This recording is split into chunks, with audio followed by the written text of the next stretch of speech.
friend. So it's good to see you. Thank you so much.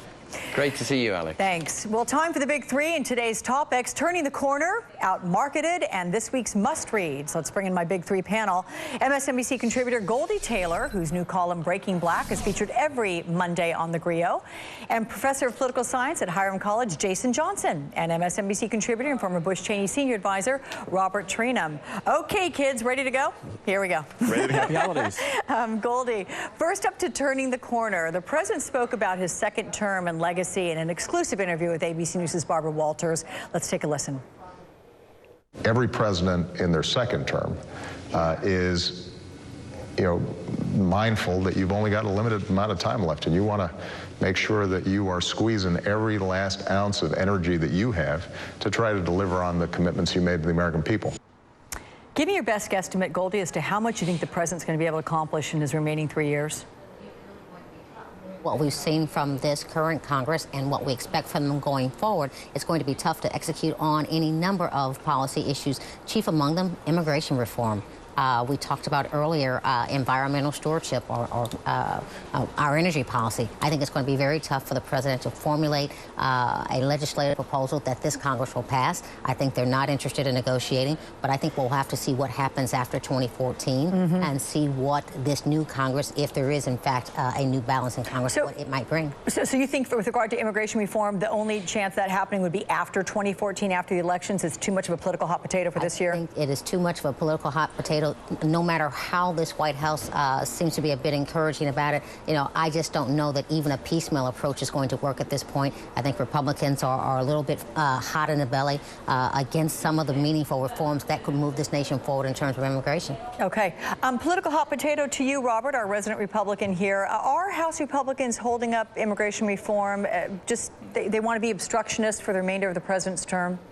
I'm not sure where that's coming from, Alex, and the reason why is because when you take a look at Speaker Boehner and some of the other individuals coming out of the Republican leadership on the House side, they in fact have said that they want an immigration deal. They in fact have said they want to sit down with the president to try to come up with some type of compromise here. So they need one, right? Because they've got to help get back some of the voting blocks that they've lost, particularly with the Latino voters. I mean, if they're looking ahead to 2014 or at least 2016, right?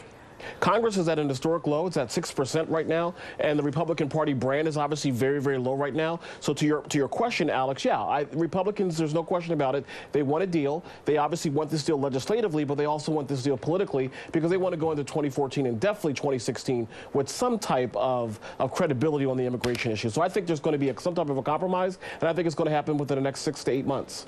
But this gridlock overall, Jason, how frustrating is it for the president and Democrats who want to get meaningful legislation passed? And, let's throw in Republicans, too. I mean, I'm sure there are plenty of Republicans out there who want to get something passed, and it's just not happening. Yeah, it's not happening, and it is dragging everyone's ratings down. I mean, look, the Republicans who pretty much have the reputation for Congress, they're below 10%. Obama is so unpopular right now that Obamacare is actually more popular than him. I mean, that's how bad his poll numbers have been.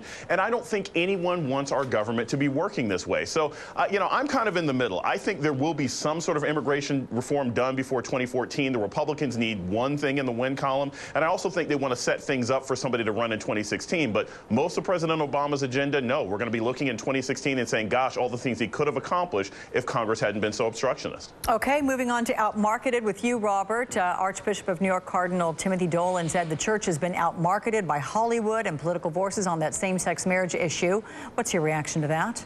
I'm not sure I agree with the cardinal there. I mean, I am a Catholic, and I also obviously am a gay Catholic, and I don't think that that the Catholic Church has been outmarketed on this. I just quite frankly think that public opinion and that the numbers there are not on the Catholic Church's side when it comes to gay marriage. And when you also have a previous pope, meaning not this current pope, but Pope Francis, that is talking about